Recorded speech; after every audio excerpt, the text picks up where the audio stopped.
Doctor Baba Saheb Ambedkar open university.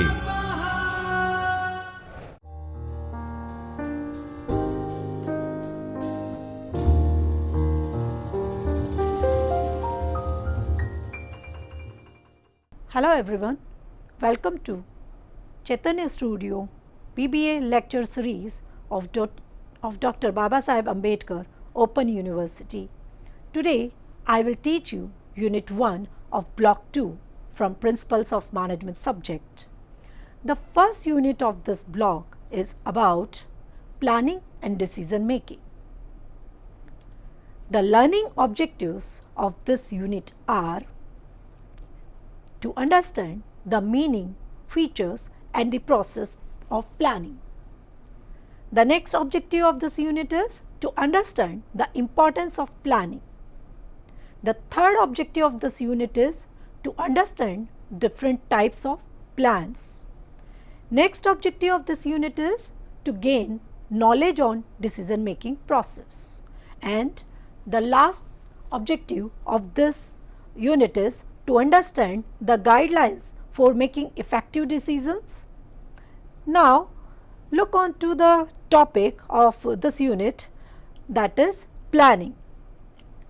We have studied in earlier session that there are mainly 5 functions of management, that is planning, organizing, staffing, directing and controlling. Among all these functions of planning is the first function. In this unit, we will study planning in detail. Actually, planning is the act of determining the organization's goals and the means to achieve these goals. It is today's projection for tomorrow's activity. It is a predetermined course of action. Now, we will see various definitions given by many thinkers on planning. Planning, the definition are based on futuristic definition as well as thinking based definition. Let's understand some futuristic definitions of planning. According to Kuntz, planning is deciding in advance what is to be done in future. According to Allen, planning is a trap let down to capture the future. Thus, these futuristic definition of planning indicates deciding in advance something which is to be done in future. Now, let's discuss definitions based on thinking. According to Alfred Bett, planning is a process of thinking and it is an organized foresight, a vision based on fact and experience that is required for intelligent actions. According to Kuntz and O'Donnell, planning is deciding in advance what to do, how to do it and when to do it and who is to do it. So, the outcome of planning process is ultimately a plan. Now, a question before us is, what is a plan? So, plan is a specific documented intention, consists of any objective and an action. So, plan has an objective and an action statement. A properly conceived plan tells what, where, how something is to be done. In any plan, objective portion is the end and the action statements represent means to achieve that end. Now, we will understand various characteristics of planning one by one. The first characteristic of planning is it is goal-oriented process. Planning will be always done to achieve certain objectives.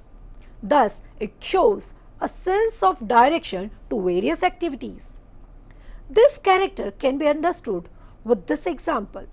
Suppose you are planning for a trip and it never happens that you plan activities like ticket booking, packing without knowing where you wish to visit. Thus, if once you are decided with location of a trip, then rest of activities will be done in that direction. Therefore, it is said planning is always goal oriented. The next characteristic of planning is it is an intellectual process. which explain that it is actually a mental exercise which includes lucrative thinking, judgment and imaginations. It is not just a guesswork, but it is a rational thinking. Rational thinking in the organization is done based on organizational goals, organizational facts and the estimates of the organization. Thus, it is said planning is an intellectual property. Now, we will discuss the third characteristic, that is, it is informed choice and decision making. So, how it is informed choice and decision making? Let's first understand decision making. What is a decision making? Decision making basically involves selecting an appropriate alternative from various alternatives. Planning always happens when one is to choose among various alternatives, and it never happens that anyone plan anything just based on one activity or any one action. Thus, it is said that planning is an informed choice and decision making. Now, we look on to fourth characteristic of planning, that is, planning is a primary function of management. Why it is said or mentioned as a primary function? The reason is planning lays the foundation for other functions of management. It precedes organizing, directing, staffing, controlling, etc. Thus, it is a primary function. Next character of planning is it is a continuous process. The explanation for this character is planning is a never-ending process in the organization due to dynamic business environment. It helps to keep any organization updated and alive timely. It can be understood with this example. In any organization, there are annual and biannual plans. If in the mid of the year, any organization change their priorities or any delay happen in the existing plan, then existing annual plan needs to be changed. Therefore, planning is called as a continuous process. Next characteristic is it is pervasive. This means planning exists at every level of management and everywhere in the enterprise. For example, top management authorities makes strategic plan, mid-level manager makes departmental plans and lower level manager makes operational plans. That is why it is said to be all pervasive in nature. Next very important character of planning is about bringing efficiency, which states regarding the consequences of planning. As we earlier studied, planning envisages rational thinking and decision making. Thus, it will opt for the best use of its resources, and by using resources to the best of the capacity, there will be minimum wastage in the organization. Thus, ultimately, it will improve the efficiency of the organization. The last characteristic in the list is planning is flexible, which defines that when any manager plans, he should have enough room in his plan to cope up with changes happens in the environment, like changes in the customer demands, changes in the competition, changes in the government policies, etc. So, this is about the flexible nature of the planning. So, just now I discussed various characteristics of planning. Now, begin with the next topic, that process of planning. The process of planning has various steps in the sequence. This sequence begins with the establishment of organizational objectives, that is, setting up goals and objectives. While doing planning, the first step a manager should take is to what particular results to get executed. In other words, that these are the end results are termed as the organizational objectives. These objectives carry a base for doing various activities and having certain direction of efforts in the organization. Objectives should have clear, precise and straight meaning in qualitative as well as in quantitative terms, and it should be practical, clear, adaptable, workable and achievable. Now, next step of planning is establishing planning premises. Premises and assumption. Premises are the assumption for the future. In this step, it locates hindrances of the future, and it is all about that planning is done to keeping future in mind. However, the future is always uncertain. So, in planning process, certain assumption will have to be made in advance in the form of forecast, in the form of existing plans, and considering the past policies. These planning premises are of two types, that is, one is internal and another is external. External assumption deals with the factors prevail in the political environment, social environment and in the technological environment, as well as these are also related with the competitions, governmental policies. The external factors are the beyond the control of a manager.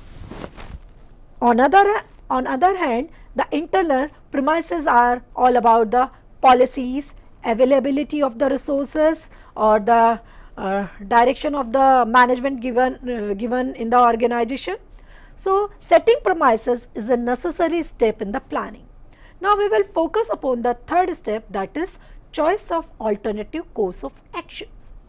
In this step of the planning process, manager identifies alternatives available to him. There are multitude of choices for the organization related to various alternatives. By these alternatives, they can achieve organizational objectives. All these alternatives courses should be identified, evaluated objectively and scientifically. The problem with this step is it is not finding the alternative but narrowing down them to a reasonable amount of choices. So, all of them can thoroughly evaluated, all the alternatives can be thoroughly evaluated, and it is evaluated based on the merits and demerits of all the alternatives. This can be better understood with the example. In case of a financial plan, it requires a risk return evaluation. A detailed calculation is done for this is the analysis, and that analysis ensure that whether the plan is capable of achieving objectives of organization in the best and efficient manner. So, it is required to evaluate alternative course of action of the plan in the organization. The next step is for formulation of derivative plans. Derivative plans are the secondary plans that helps to achieve main plans. It covers policies, procedures, programs, rules, budgets, schedules, etc. Derivative plans shows time schedules as well as series of achieving different tasks. For example, if profit maximization is the main of the enterprise, derivative plans includes sales maximization, production maximization and the cost minimization. Therefore, it is necessary to frame derivative plans along with main plans. Now, understand next step of the planning, that is implementation of plan and securing cooperation. In this step, the plan is put into the action to achieve objectives of the organization. For this purpose, managers should have knowledge of what tools are required for implementation of such plans, policies, budgets, rules. Moreover, he should take into confidence to concerned people who are linked with this plan in action in the organization. The idea of taking subordinates into confidence is to offer motivation to employees and receive valuable suggestion with the idea to enhance it further. The next step of this process is follow-up and appraisal of the plan.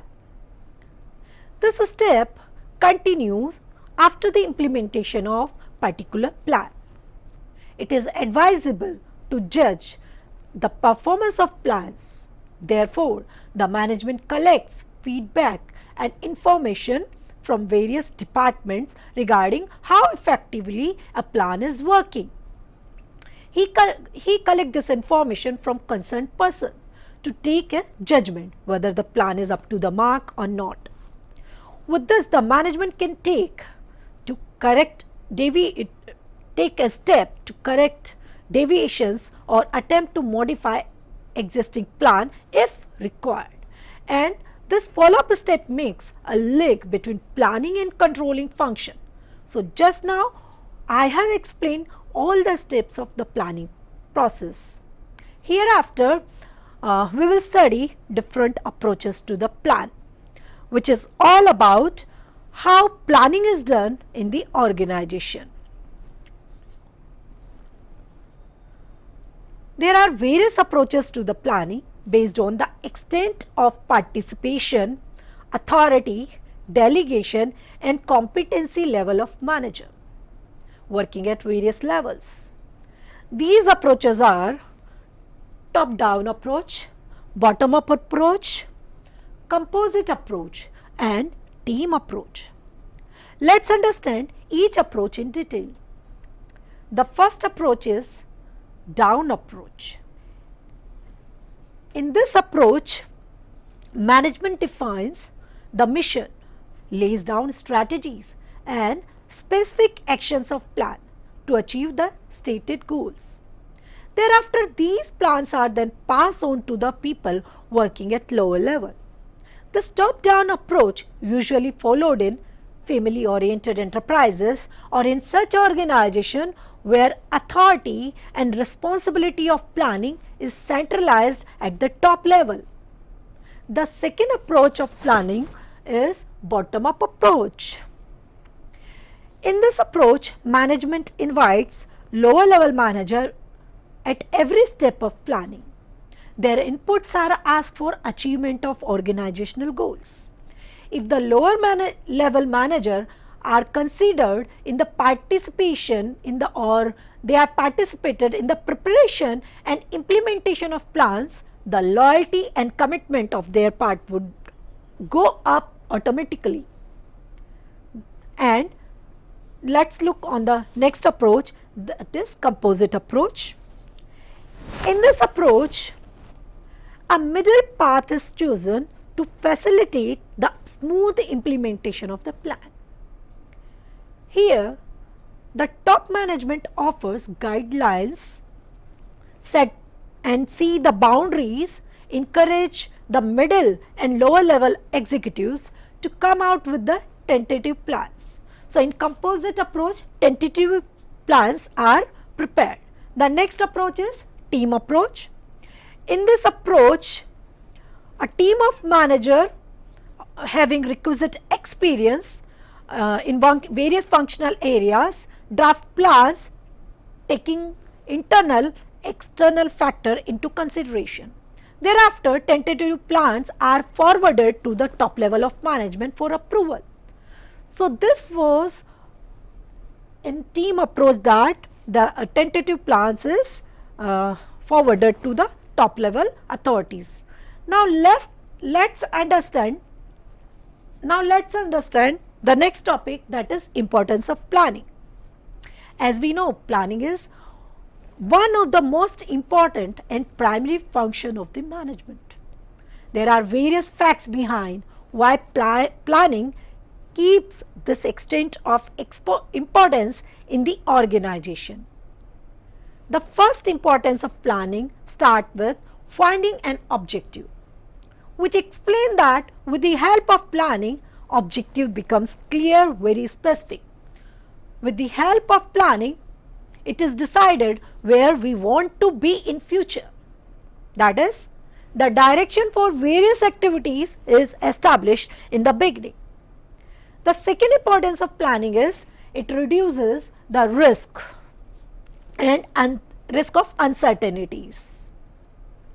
So, in the planning process, we make some assumptions regarding future. We set premises in advance based on past experience or by scanning the business environment.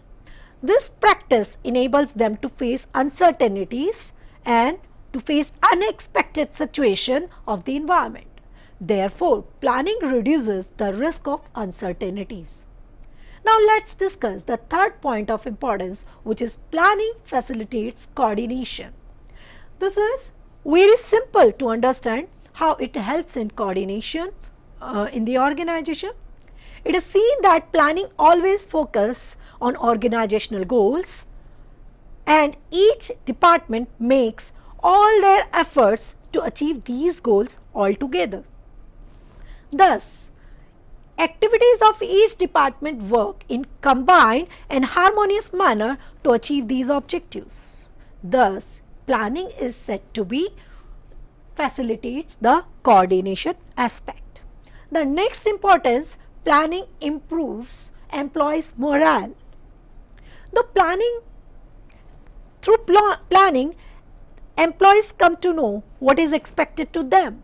Sometimes their views are also incorporated in the planning.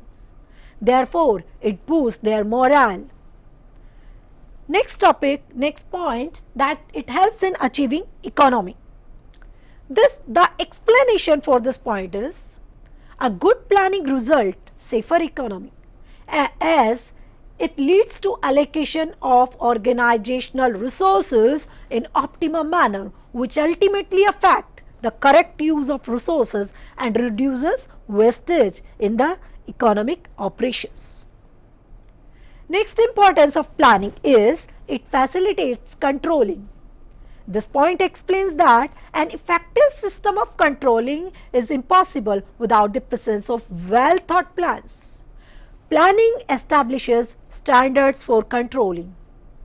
These standards are generally tell about time and cost of the work. If the work has not been done as in planned manner, the concerned person is held responsible. For example, any laborer makes 10 to 12 units per day and complete 8 units in that day. Thus, there is negative deviation of 2 units, then he will be responsible for this not getting optimum result in the day. Now come to the next point, that it provides competitive edge. It means planning just helps to redefine goal with the changes in the environment every time. The forecasting will secure the future of enterprise and at the same time calculate future motives of competitors. Thus, it is said that motive provides the competitive edge. The last point of importance of planning, that it encourages innovation. As we discussed in earlier planning process, that planning select best alternative out of many other alternatives. All these alternatives do not come to the manager on their own, but they have to be discovered. While making such an effort of discovery, many new ideas emerge and they are studied intensively in order to determine the best out of them. Thus, it is mentioned that planning just encourages innovations. So, this was all about the importance of planning. We discussed how planning aims at achieving various objectives and reducing uncertainties, how it helps in coordination, controlling and gaining competitive edge. In addition, it also boosts up employees' morale and achieving economy. Now, let's discuss another topic, that is types of plan. As we know that planning is pervasive at all the level of management. Each level of manager engage in different types of planning. Therefore, according to change in the level of management, the types of plan will also differ. There are broadly two categories of plan which is very much differ to each other. The first type of plan is single use plan. Another category of plan is standing plans. Single use plans may be defined as a short term approachable plans prepared by the lower level managers. Single-use plans are also referred as specific plans since these are meant to resolve a particular problem. These plans are formulated to handle non-repetitive and unique kind of problem. These plans cannot be used again and become obsolete after achieving their purposes. The examples of these plans are projects, budgets, programs, etc. Another category of plan is standing plans. These plans are defined as long-term, approachable plans which is prepared by top-level managers in the organization. It is also called as repeated use plans because it provides guidelines for action to be taken in future. Standing plans includes objectives, policies, procedures, methods, rules and strategies. Now understand the meaning of various kinds of standing plans one by one. First, objectives, which are future destination. The desired state of affairs. Objectives are specific result that a system aims to achieve within a time frame. So this was all about I have discussed regarding the objectives, and in this particular unit we have understood the meaning and definition of planning. We have understood the various approaches for the planning. We have also understood the whole planning process in the better manner. So this was all about the bit part of the planning, and the next portion like the types of plan will be discussed in the next video lecture. Thank you.